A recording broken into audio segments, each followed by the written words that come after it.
السلام عليكم ورحمة الله وبركاته، اخواتنا وحبايبنا، وحشتونا جدا. خلصت من شوية مباراة الاهلي ومودرن سبورت بالتعادل 2-2. بصراحة مباراة غريبة كئيبة عجيبة مريبة من كل الناس، اداء مخيب للامال من كل الفرقة. يعني مفيش حد نشم فيه ريحة لعيبة النادي الاهلي اللي احنا عارفينها باستثناء زيزو وياسين مرعي.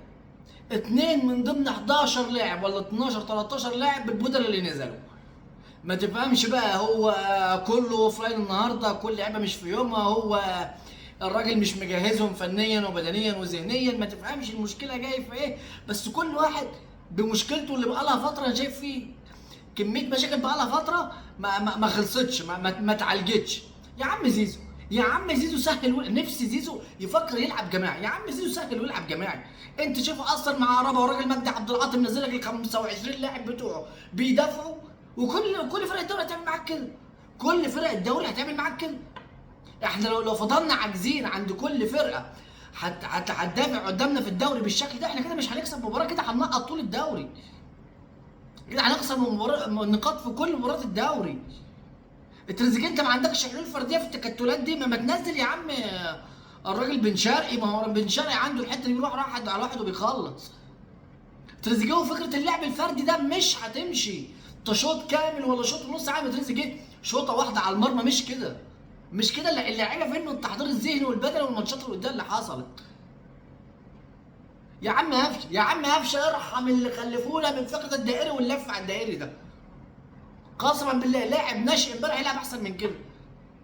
والناس بس تطلع تقول لك اصل قفشه ما بيلعبش، اصله كان اتفضل اتفضل اتفرج يا عم، اتفرج على اداء امبارح اللي يسد النفس من قفشه. كل كوره راح عند قفشه وتريزيجيه امبارح مقطوعه. كل كوره وكل هجمه بتتبني على قفشه وتريزيجيه يا بيباصوا غلط. الراجل الهادي خلوه اتعصب وتنرفز.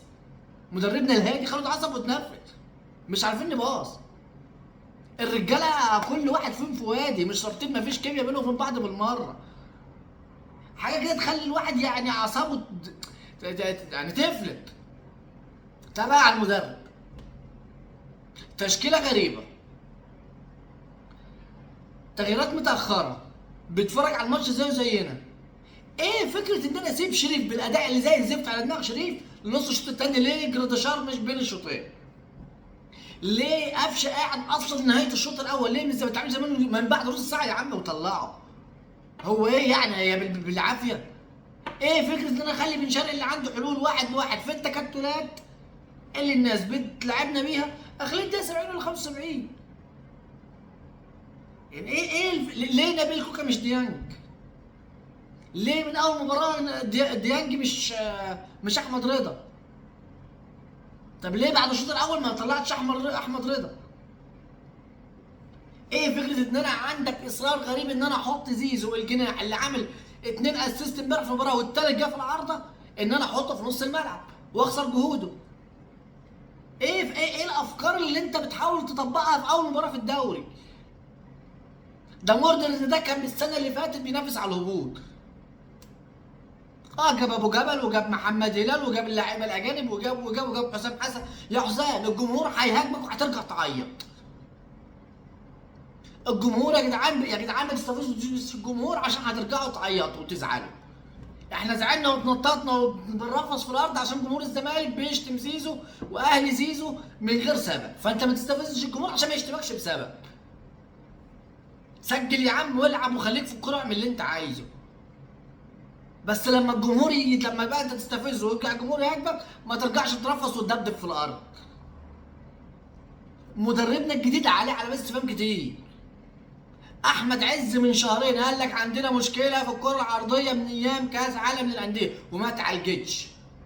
عندنا مشكله في الفرقه اللي بتلعب قدامنا تكتلات دفاعيه وما اتحلتش. اي نعم اللعيبه امبارح كلها مش في يومها. ياسين مرعي، زيزو، باقي الفرقه كلها اوف لاين. ايه فكره ان انا اطلع؟ طب انا مثلا بطلع شكري ليه وانزل كريم فؤاد ليه؟ ما دام انا عايز اكسب. يعني انا عايز اكسب، اطلع باك شمال بيلعب برجله الشمال وانزل مكانه باك شمال بيلعب برجله اليمين، وكل كوره كريم عايز يعديها رجله اليمين عشان يرفعها.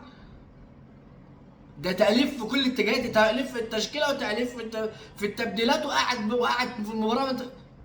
يا جدعان مش كده. مش كميه الاخطاء دي في مباراه واحده في اول مباراه في الدوري. كده كتير علينا كتير.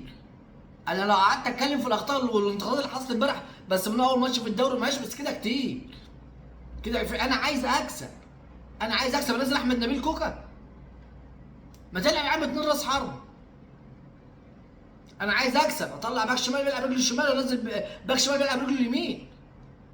انا كده هكسب كده بالشكل ده؟ انا عايز اكسب سيد شريف ولا قفشه للشوط الثاني. مش في يوم يا عم خرجهم، في لعيبه بره، ما شاري اللعيبه دي ليه؟ شاريهم انا يدفوا كرسي الدكه.